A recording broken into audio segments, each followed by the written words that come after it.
Bincang-bincang santai. Yuk bincang-bincang. Halo Sobat Digital, selamat datang di Bincang-Bincang Santai bersama saya Aziz Cesta. Nah teman-teman, kita nih hidup di zaman yang serba cepat, di mana informasi ini mengalir layaknya kereta ekspres yang dimana cepatnya itu melebihi kecepatan pikiran kita sendiri. Dan tren itu bisa berubah dalam hitungan detik, bahkan jentikan jari. Betul gak teman-teman? Betul.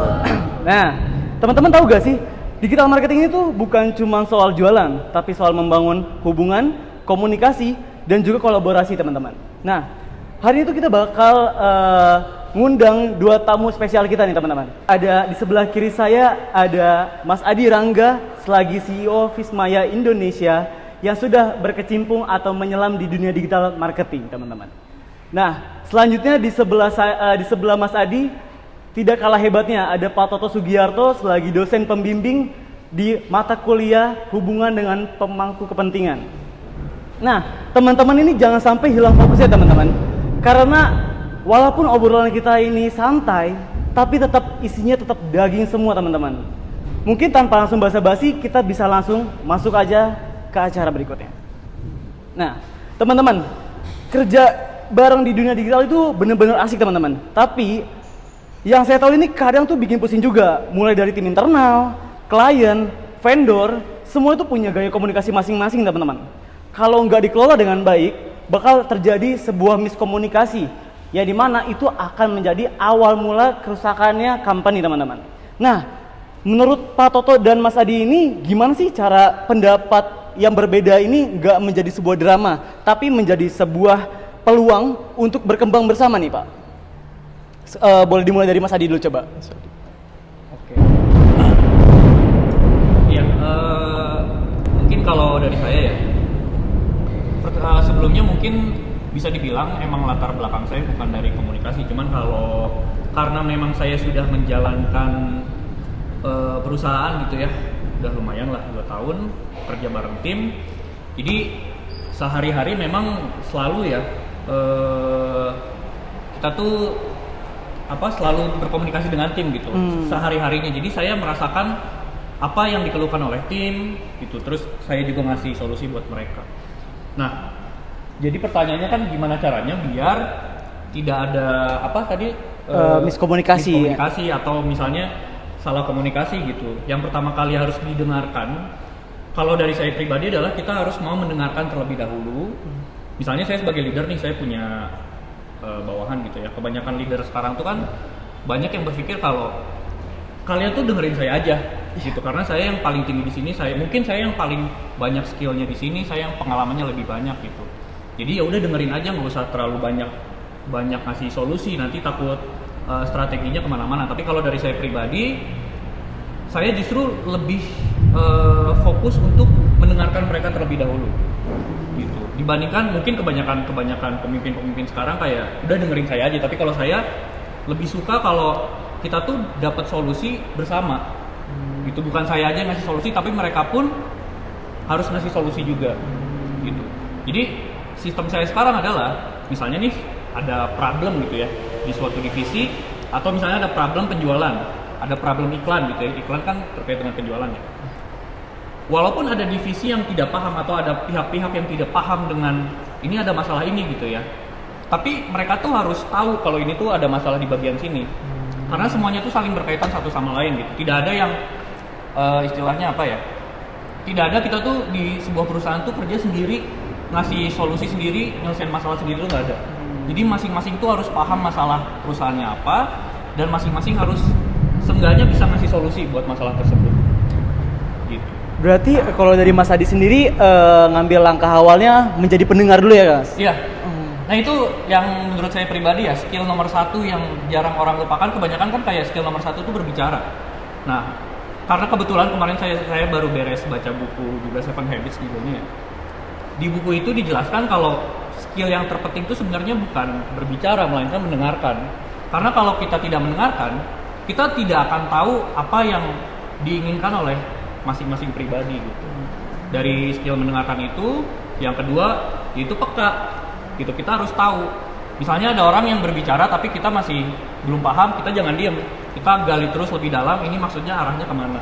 Sampai kita tahu arahnya kemana, baru kita konfirmasi gitu ke orang tersebut kalau arahnya ke sini bukan. Oh bukan, arahnya ke sini. Oh arahnya ke sini, terus dijelasin lagi arahnya ke sini bukan. Oh iya benar arahnya ke sini. Baru setelah kita tahu tujuan si orang ini komunikasinya ke arah mana, baru kita mulai masuk di daerah situ gitu. Kita mulai berbicara, oh kalau seperti itu ya udah solusinya seperti ini. Jadi selalu ada dua pihak yang berbicara, kita mendengarkan dulu, baru kita kasih solusi. Kalau solusinya memang berbeda, kita selalu cari jalan tengahnya gitu. Jadi nggak pernah saya berpikir tuh yang penting solusi kamu deh yang diambil atau solusinya saya yang diambil gitu. Saya selalu ngasih jalan tengah dari pembicaraan itu. Berarti cukup menarik ya teman-teman, yang dimana tuh kalau Mas Adi ini menggunakan teknik dia awalnya mendengar dulu, lalu dia baru bisa menetralisir orang-orang yang memberi saran ke Mas Adinya sendiri. Lalu kalau selanjutnya nih, kalau dari Pak Toto ada perbedaan nggak nih?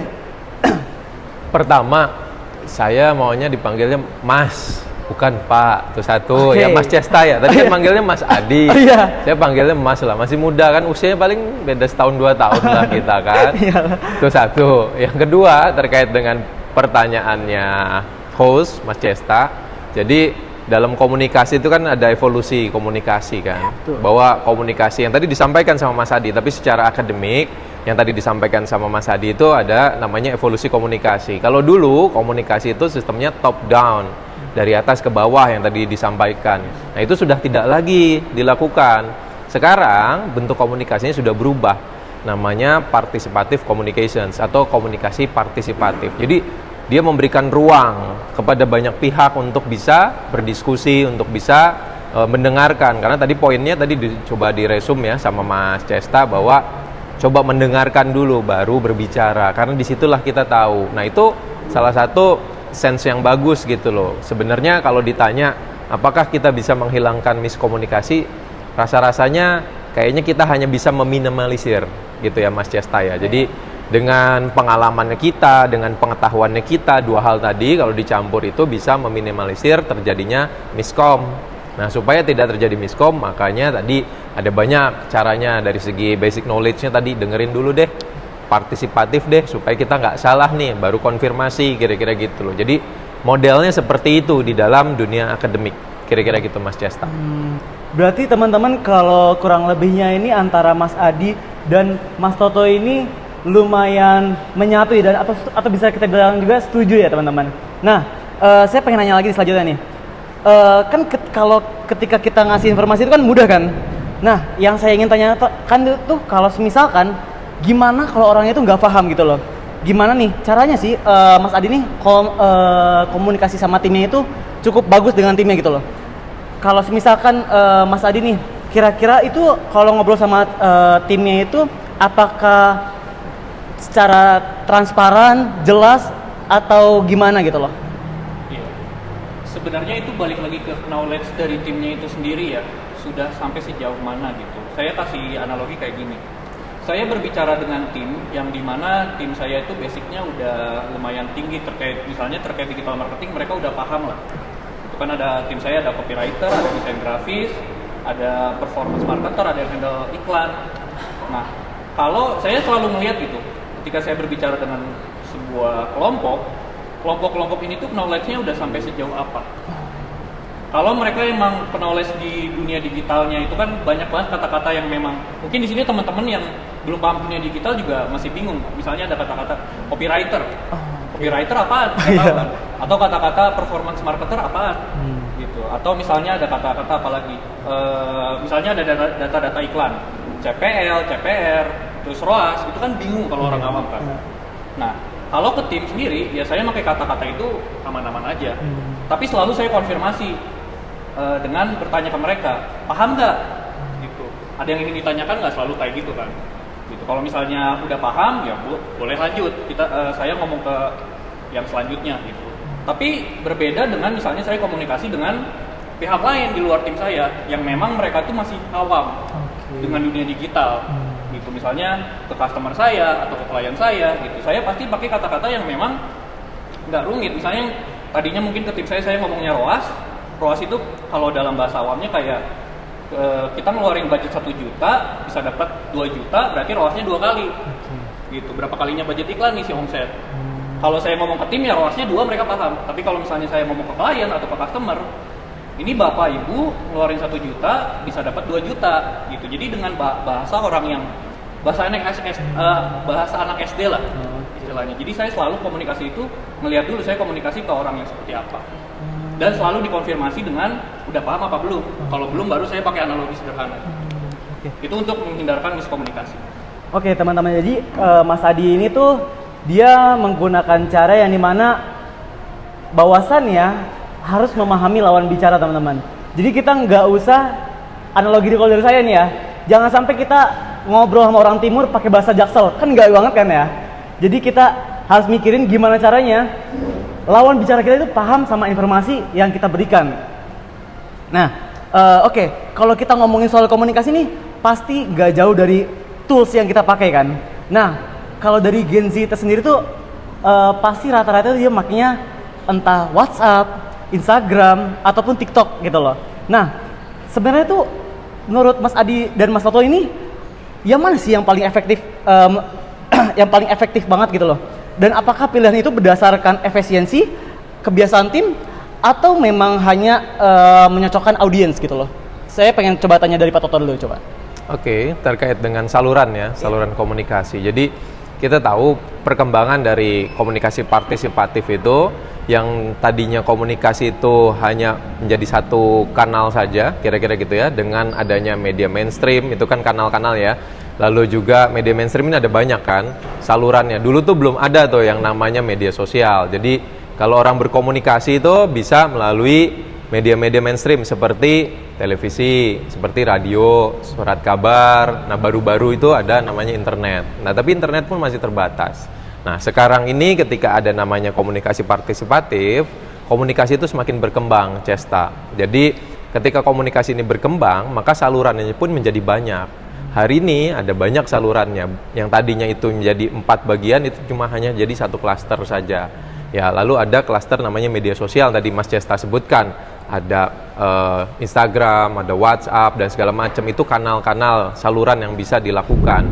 Yang berikutnya, kita bisa juga kalau dalam konteks komunikasi partisipatif itu ada namanya KOL, kira-kira gitu, Key Opinion Leaders gitu loh. Yang berikutnya adalah community, itu adalah part yang lain. Nah, saluran-saluran ini bisa disesuaikan dengan kebutuhan orang yang membutuhkan informasinya atau orang yang menerima informasinya. Kita nggak bisa menyamaratakan karena pasti ada segmennya. Kita harus menentukan dulu segmen yang mau kita tuju itu siapa. Maka kita tahu saluran yang mau kita berikan itu salurannya melalui apa. Kira-kira gitu. Jadi treatmentnya tepat. Jangan sampai kita melakukan treatment menggunakan saluran komunikasinya dengan cara yang tidak sesuai dengan segmentasinya. Misalnya orang-orang tua yang tergabung dalam kelompok baby boomers itu kan mereka tidak cukup awam gitu loh mengenal istilah misalnya FYP di TikTok atau dia scroll di TikTok, tidak terlalu awam misalnya. Tapi kalau Mas Cesta mungkin itu udah biasa banget gitu. Jadi kan pendekatan salurannya berbeda. Mereka mungkin pendekatan salurannya kalau menggunakan media sosial itu menggunakan WhatsApp group gitu ya. Mereka tuh berkomunikasi. Kalau enggak mereka menggunakan, kalau emang agak lebih revolusioner itu mereka menggunakan Facebook kira-kira gitu. Jadi salurannya harus disesuaikan dengan segmentasi yang kita tuju. Kira-kira gitu Mas Cesta. Oh berarti cukup menarik ya nih kalau misalkan dari Pak Toto ngejelasin dari segi akademis. Nah kira-kira kalau dari segi bisnis ini gimana nih kalau Mas Adi nih? Iya, saya setuju sama Mas Toto ya. Jadi emang setiap media sosial pun punya marketnya masing-masing gitu, punya segmen marketnya masing-masing. Kalau pengalaman saya sejauh ini menjalankan digital marketing memang kebanyakan anak muda itu ada di Instagram sama di TikTok yang maksudnya sosial media yang sekarang berjalan ya. Di Instagram dan di TikTok itu kebanyakan ya anak Gen Z gitu, milenial. Tapi kalau umur-umur atas, misalnya orang yang udah mau pensiun atau yang sudah pensiun atau mungkin umur 35 ke atas ya, itu kebanyakan masih di Facebook gitu. Karena saya kan selama ini menjalankan iklan juga selama 2 tahun ya di platform-platform tersebut. Memang berdasarkan data yang kita dapat pun yaitu Facebook tuh umur 35, 40, 50 tuh masih aktif mereka di platform tersebut gitu. Walaupun tidak menutup kemungkinan umur-umur atas pun menggunakan platform lainnya. gitu. Tapi kalau dilihat secara statistik memang seperti itu. Gitu. Kalau satu lagi kan ada YouTube ya. Iya, YouTube tuh. Nah itu pun nggak berdasarkan umur doang gitu. Jadi ada yang berdasarkan lamanya menonton gitu. Oke. Dan dari platform tersebut pun ada tingkat. Saya nggak tahu ya, ada data yang dari platform tersebut pun beda-beda penggunanya, dari segi IQ pun beda-beda gitu. Dari Twitter, berdasarkan data yang saya baca ya, Twitter tuh yang paling tinggi gitu, karena mereka memang mungkin lebih suka membaca di Twitter. Terus kedua ada YouTube, terus bawahnya lagi ada Instagram, yang paling bawah ada TikTok. Mungkin karena TikTok ya di sini anak Gen Z mungkin tahu ya, TikTok kan isinya komedi kan. Tapi kalau kita berbicara berdasarkan sosial media yang lain, misalnya YouTube, ya kebanyakan mereka belajar juga di YouTube kan. Itu ada orang-orang yang pengen belajar ya lihatnya YouTube. Kalau misalnya ada orang-orang yang pengen baca, kebanyakan baca di Twitter gitu. Ya itu sih kalau yang saya baca. Jadi setiap platform memang ada segmennya masing-masing. Saya setuju sama Mas Toto. Oke. Gitu. Balik lagi kita ngomongin soal digital marketing. Nah, pasti ini digital marketing ini gak jauh-jauh dari promosi. Oke? Promosi ini adalah ujung tombak dari digital marketing. Tapi yang saya tahu nih, katanya tuh makin banyak brand itu dia makin susah bersuara nih. Nah, kalau Mas Adi nih, kan Mas Adi sudah berkecimpung atau sudah menyelam 5 tahun lamanya di dunia digital bisnis ini. Nah, kira-kira ini Mas Adi ini pakai strategi jitu apa sih yang ngebuat nama brand Mas ini menjadi tetap stand out gitu, tetap terjangkau sama audiensnya gitu loh? Oke, satu hal yang harus diperhatikan itu ketika kita mau, anggaplah mau jualan gitu ya, atau mau mulai bisnis tuh, kita harus selalu melihat ini tuh kita masuk ke segmen market yang red ocean atau blue ocean. Itu yang harus pertama kali diperhatikan. Red ocean itu maksudnya misalnya udah banyak, ini lautan luas, udah banyak pemancing di daerah itu, udah banyak kompetitor, jadi kita tuh berdarah-darah buat dapetin ikan di daerah itu. Di sisi lain ada blue ocean, di mana kita tuh di blue ocean ini kita mancing ya nggak terlalu banyak kompetitor gitu. Jadi lautannya masih biru, masih luas, ikannya masih seger. Itu dulu yang harus diperhatikan. Jadi jangan masuk ke sebuah bisnis yang memang di situ tuh sudah terlalu banyak kompetitor. Kalau kompetitor, ada nggak bisnis yang nggak ada kompetitor? Itu menurut saya nggak mungkin. Semua bisnis pasti ada kompetitor. Itu dulu fondasi yang nomor 1. Fondasi yang nomor 2, gimana caranya kita mengalahkan kompetitor, yaitu dengan branding itu sendiri. Kalau saya paling suka itu dari strategi branding adalah storytelling. Gitu. Ketika setiap brand itu punya cerita yang unik, yang memang relate dengan marketnya, itu tidak akan ada kompetitor yang bisa meniru cerita itu. Jadi setiap brand itu, walaupun misalnya ada 5 brand skincare, kalau 5-5-nya itu punya cerita yang berbeda-beda, misalnya dari ownernya punya cerita sendiri gitu, kenapa dia akhirnya bisa membangun brand skincare, kenapa mukanya bisa mulus, kayak gitu, dia kan pasti punya ceritanya. Cerita setiap orang itu pasti berbeda-beda. Gitu. Banyak orang kan bingung branding gimana ya cara beda biar sama kompetitor. Apakah harganya diturunin? Apakah produk bonusin ditambahin? Gitu kan? Kan fokusnya ke produk terus tuh. Tambahin aja deh bahan-bahan ini. Tambahin aja deh offernya gitu. Tapi kalau saya lebih suka dari segi cerita. Gitu. Makanya kenapa brand saya itu masih bisa berjalan lumayan lama ya, 2 tahun lebih. Karena saya punya cerita. Gitu. Dari awal saya mungkin jatuh ngebangun bisnis sampai sekarang bisa lumayan bisa membesarkan, itu ada ceritanya, dan cerita saya nggak mungkin ada yang bisa meniru. Itu cara biar kita tetap relevan dengan market, dan jangan lupa juga ceritanya tetap harus relevan dengan mereka. Jangan kita punya cerita sukses tapi target market kita bukan orang yang mau sukses nih. Gitu, kayak orang yang pengen ya udah deh pengen lapar aja pengen makan, kan nggak nyambung. Gitu. Jadi cerita kita tetap harus relate dengan keadaan mereka juga. Jadi ketika mereka mendengarkan cerita saya, oh iya saya kondisinya sekarang kayak gini, orang ini dulu kayak saya juga, dan ternyata orang ini berhasil nyampe di titik ini gitu. Jadi ada jadi ada perasaan yang masuk ke mereka juga gitu dengan ceritanya. Kalau dari pengalaman saya itu. Oke, saya pengen nanya nih ke Pak Toto nih. Kira-kira dari penjelasan Mas Adi ini, strateginya ini tuh ada gak sih yang dimana tuh menyimpang atau berbeda gitu, atau ada yang lebih efektif lagi Pak gitu loh? Iya, kalau tadi penjelasan Mas Adi itu sangat komprehensif, dan memang ini kan masuk dalam dunia praktisi ya. Dia merasakan langsung bagaimana vibes-nya berlomba-lomba dalam konteks digital marketing tadi. Tapi satu yang saya juga setuju dengan Mas Adi adalah terkait dengan bahwa kalau zaman dulu pendekatannya itu adalah news, berita. Kalau sekarang itu pendekatannya itu cerita atau tadi storytelling. Itu memang pendekatan yang juga sejalan dengan evolusi komunikasi. Karena evolusi komunikasi itu terjadi karena juga adanya cerita di dalamnya. Nah, cerita ini yang menjadi diferensiasi. Saya sangat setuju tadi yang disampaikan sama Mas Adi gitu. Jadi memang perlu kita bisa memahami konteks perubahan-perubahan tadi gitu loh. Jangan sampai kita masih terjebak bahwa kita memberikan informasi itu dalam bentuk news, dalam bentuk berita. Kita terjebak tuh dalam sistem komunikasi yang masih lama, yang sistemnya masih top down. Kira-kira gitu loh. Nah, tapi saya coba mau sedikit kritisi yang tadi disampaikan oleh Mas Cesta selaku host terkait dengan misalnya ada itu yang tadi kamu sebutkan misalnya. Itu asumsi atau hasil riset?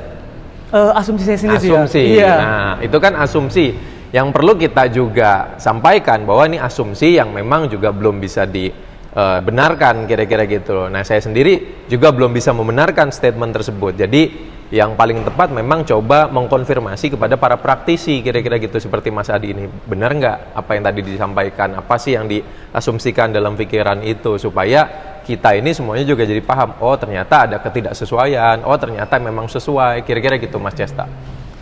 Berarti teman-teman kurang lebihnya Mas Toto dan Mas Adi ini cukup setuju ya dalam penjelasan yang tadi. Yang pertama dia butuh menganalisis dan lain-lain teman-teman. Nah, aku pengen nanya lagi nih.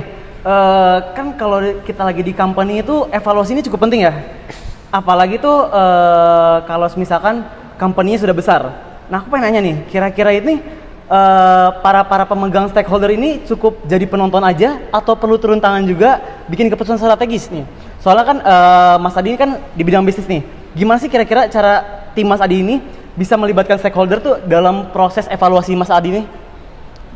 Oke, mungkin pertanyaannya dibikin simpel tuh seperti apakah para pemimpin ini turun ke bawah mungkin ya untuk menghandle part-part yang memang sebenarnya itu part lain yang bukan urusan kita gitu, atau komunikasi yang memang bukan di bagian kita. Tapi kalau saya pribadi sih sejauh ini menghandle perusahaan karena gini, ketika kita menjalankan sebuah bisnis atau perusahaan itu pasti selalu ada permasalahan di bagian bawah, di bagian atas juga selalu ada gitu. Nah, kebanyakan kesalahan seorang leader itu mereka tuh nggak mau turun ke bawah ketika timnya udah banyak. Ya udah deh ini apa istilahnya udah dihandle sama manajer yang nge-handle tim ini aja. Kalau saya pribadi saya lebih suka masuk ke semua part tapi saya paham kulit-kulitnya dulu aja gitu. Karena sejauh ini saya kan memang tipe orang yang memang suka belajar juga gitu ya berbagai hal penting. Jadi ilmu yang saya pelajari itu bisa saya berikan ke setiap divisi gitu. Jadi saya lebih suka bukan cuma jadi penonton di setiap divisi, tapi saya turun juga ke bawah untuk terlibat di masing-masing divisi itu. Tapi bukan berarti saya sampai mendalam, saya ngerjain hal teknis juga, enggak gitu. Itu maksudnya dua tujuan yang beda ya. Sebagai leader kan kita juga nggak boleh terlalu fokus di hal teknis, itu udah ada partnya masing-masing gitu. Kita lebih fokus ke hal yang strategis. Tapi apakah saya melepas begitu aja mereka buat mengambil keputusan? Enggak, saya harus terjun ke mereka juga, terjun ke lapangan juga gitu. Apalagi ketika mereka punya masalahnya di divisinya masing-masing, ya saya harus ikut turun tangan untuk ngasih solusi ke mereka, karena itu cara tercepat dibandingkan ada masalah di divisi, yaudah ini aja yang handle, tapi mereka ternyata nggak nemu solusinya nih, kan itu bikin bikin kendala dari perusahaannya itu sendiri gitu. Jadi kalau saya pribadi, kalau ada masalah di divisi, saya langsung turun ke bawah, beresin masalahnya saat itu juga, saya naik lagi ke atas. Dibanding saya di atas ini ada masalah, saya di atas terus, ini nggak beres-beres masalahnya. Itu kan jadi bikin stagnan gitu. Iya, stuck lagi gitu sih kalau pengalaman saya sejauh ini. Nah, kalau dari Pak Toto sendiri tuh, kalau dari penjelasan Mas Adi nih, ada yang setuju juga atau ini tuh bisa diterapkan di akademis juga, Pak? Kira-kira gimana tuh? Ya, kalau dalam konteks akademis, apa yang disampaikan sama Mas Adi ini kan dalam jalur praktisi ya, ilmu-ilmu yang memang langsung berhadapan langsung dalam industri, kira-kira gitu loh. Tapi kalau kita kaitkan dengan sisi akademis, terkait dengan stakeholder ini kan memang teori yang digagas sama Edward Freeman ya, tahun 84. Jadi Edward Freeman itu berpendapat bahwa dalam teorinya nggak bisa, bahwa dia itu hanya bertanggung jawab pada satu pihak saja. Pihak siapa? Pihak yang punya modal nih, gitu ya, yang punya capital. Nggak bisa, jadi harus bisa punya kepentingan dengan berbagai macam pihak. Nah, itulah akhirnya muncullah teori namanya stakeholder teori tadi, yang dalam konteksnya Mas Adi, dalam konteks praktis itu dipakai banget. Jadi relevansinya ada banget. Jadi memang teorinya sudah berbicara seperti itu, Mas Adi juga sudah mengaplikasikan dalam konteks praktisinya, dalam dunia industrinya sudah seperti itu juga. Jadi memang sesuai. Yang kemudian ada lagi teori yang menyampaikan Gruning ya tahun 92, ada namanya excellent theory. Excellent theory ini memang menyampaikan bahwa akan lebih baik gitu ya. Kita bisa para pemangku kepentingan ini akan menjadi hubungannya menjadi baik itu kalau dilakukan komunikasi dua arah. Apa yang dilakukan sama Mas Adi dalam industrinya itu dia membuka ruang-ruang untuk terjadinya komunikasi. Nah, dia dapat feedback, dia dapat informasi, dia tahu kulit-kulitnya tadi dengan berbagai macam aspek. Itu udah sesuai dengan namanya tadi excellent theory. Itu kira-kira Mas Cesta. Begitu ya. Oh iya teman-teman, gak kerasa ya kita kalau misalkan sudah di penghujung waktu nih. Obrolan hari ini tuh cukup padat, tapi ini full insight banget, yang dimana tuh ini informasi yang sangat berharga yang bisa didapatkan cuma-cuma di channel kita nih teman-teman. Nah, mulai dari tantangan komunikasi, pentingnya transparansi, sampai memilih tools yang tepat, hingga peran stakeholder itu dalam evaluasi itu relate banget buat kita yang hidup di era digital banget nih. Nah, kira-kira untuk Mas Adi ada gak sih satu pesan-pesan buat teman kita nih yang nonton yang mau terjun ke dunia digital itu? Kalau mau terjun ke dunia digital ya, menurut saya pribadi jangan terlalu pusing mikirin hal-hal yang sebenarnya nggak terlalu penting ya. Misalnya pengen bikin konten, kebanyakan kan anak Gen Z pengen bikin konten tapi malu tampil depan kamera gitu ya. Nanti dikira dilihatin sama teman sendiri, mikirnya aneh-aneh gitu, ini orang aneh atau gimana gitu ya. Jadi dari konteks orang yang mau bikin konten aja ya. Menurut saya pribadi, kalau misalnya teman-teman pengen jadi content creator atau pengen jadi public figure yang emang dikenal di media sosial, itu mulai aja dulu gitu, nggak perlu mikirin, kalau dipikirin sama teman gimana ya, atau keluarga ada yang tahu gimana ya, malu gimana segala macam. Itu justru yang menghambat kita tuh buat maju gitu. Jadi kesalahpahaman yang ada di otak tuh mending ya bodo amat, orang lain mau mikir gimana juga bodo amat gitu. Nanti dibilang aneh ya udah, kan hidup masing-masing ya, mereka juga nggak ngasih kita uang, nggak ngasih kita makan. Bikin konten ya bikin konten aja gitu. Mau terkenal aja, mau nyari duit di sosial media ya cari duit aja di media sosial, nggak perlu mikirnya aneh-aneh gitu. Kalau gagal gimana, kalau nggak ada yang lihat gimana, kalau viewsnya kecil gimana gitu. Kalau saya pribadi take action aja gitu. Kalau misalnya malu nih, misalnya pengen bikin konten malu, nanti dilihat teman sendiri gimana ya, ya udah bikin akun baru, di situ gak usah ada yang ngeliat kita, bikin konten aja, nanti pas follower gede juga teman-teman kita bakal ngeliat kita, wah ini orang keren juga ya, udah punya banyak followers gitu. Daripada mikirin, tapi kan nggak berani tampil depan kamera gitu, itu kan yang bikin kita, maksudnya ngehambat karir kita lah. Seperti itu. Jadi menurut saya yang menggagalkan nomor satu, yang bikin orang-orang gagal nomor satu di dunia digital itu nggak berkembang, ya pikiran mereka sendiri sebenarnya. Nggak ada orang lain bikin mereka gagal tuh nggak ada gitu. Jadi kayak pikiran takut tampil lah, takut malu, terus takut gagal, takut kalau dalam bisnis digital nggak punya banyak modal. Sedangkan sekarang mulai bisnis aja bisa menjual produk dari orang lain, dijual di akun kita gitu. Kita nggak perlu keluar modal sama sekali. Jadi selalu ada jalannya. Itu dari saya. Mungkin itu saja pesan-pesan dari Mas Adi ya. Nah, terima kasih banyak nih sebelumnya Pak Toto dan Mas Adi sudah menjelaskan dari A sampai Z gimana caranya, bahasanya gimana ya, biar diterima oleh orang-orang yang nonton ini gimana. Nah, mungkin episode kali ini tuh cukup disampaikan sampai sini saja. Saya Zizi Cesta pamit undur diri. Terima kasih.